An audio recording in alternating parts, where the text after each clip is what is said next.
This is Andy Perrault for Boxing Social in association with Betfred. I'm joined by the British welterweight champion Chris Jenkins. Chris, how you doing? I'm alright, mate. Good. Very good. It's good to hear. Obviously, we're up in Birmingham today, my hometown, ahead of one of the fights where you'll be defending your British title against Liam Taylor. Talk to me about the fight and what do you know about Liam?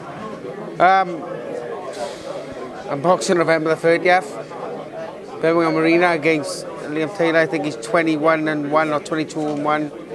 I don't really know too much about him. Similar adapt to me.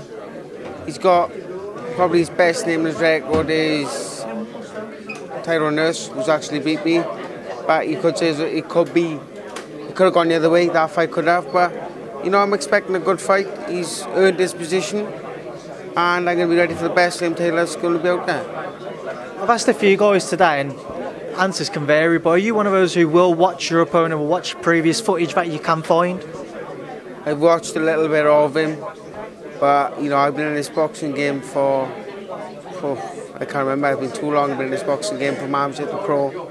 I've been there, I've seen everything, I've sparred with everyone, so you know, we work on a game plan with me and Gary will, but you know, my boxing ability is probably the best out there with a jab as well. So how can you envisage the fight playing out on the 30th? I can't tell you. You know, camp started roughly 2 weeks ago with me sparring. I sparred with Davies, Jr. We sparred with Cassie Benjamin from Birmingham as well. Recently, 10 rounds. So, you know, camp's already started, but coming to the fight, I think it's just going to be a war of the jabs, bit of smart stuff, and then you know, down the home straight, who's going to have it more. I mean, provided everything was to go to plan on the 30th and you to successfully retain your British title, what do you think is lined up for either the end, well, I can't say the end of this year because it's November 30th, so next year, what do you think you have lined up? I wouldn't have a clue, mate. I don't really look too far ahead in life, like I've never done that ever. Like when I said I am only British level fighter, now I'm going to have won it and I've actually won the Commonwealth on top.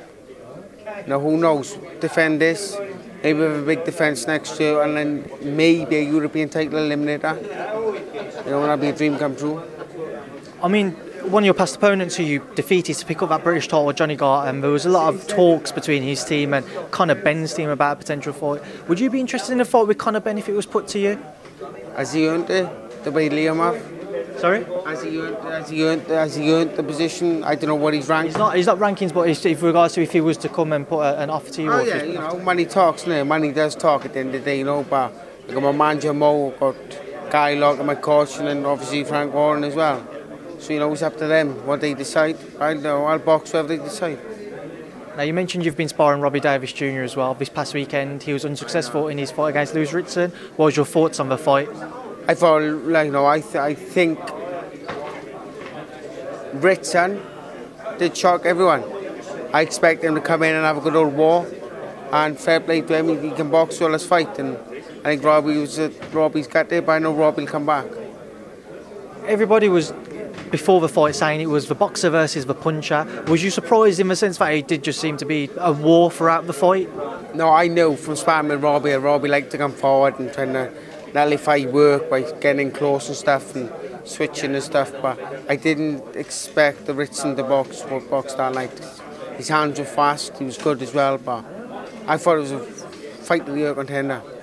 And on that undercard we saw Scott Fitzgerald defeat Ted Cheeseman. What was your thoughts on that one as well, Chris? You could say it was a bit like mine and Gallagher's fight. Ted Cheeseman, I thought Ted Cheeseman boxed well.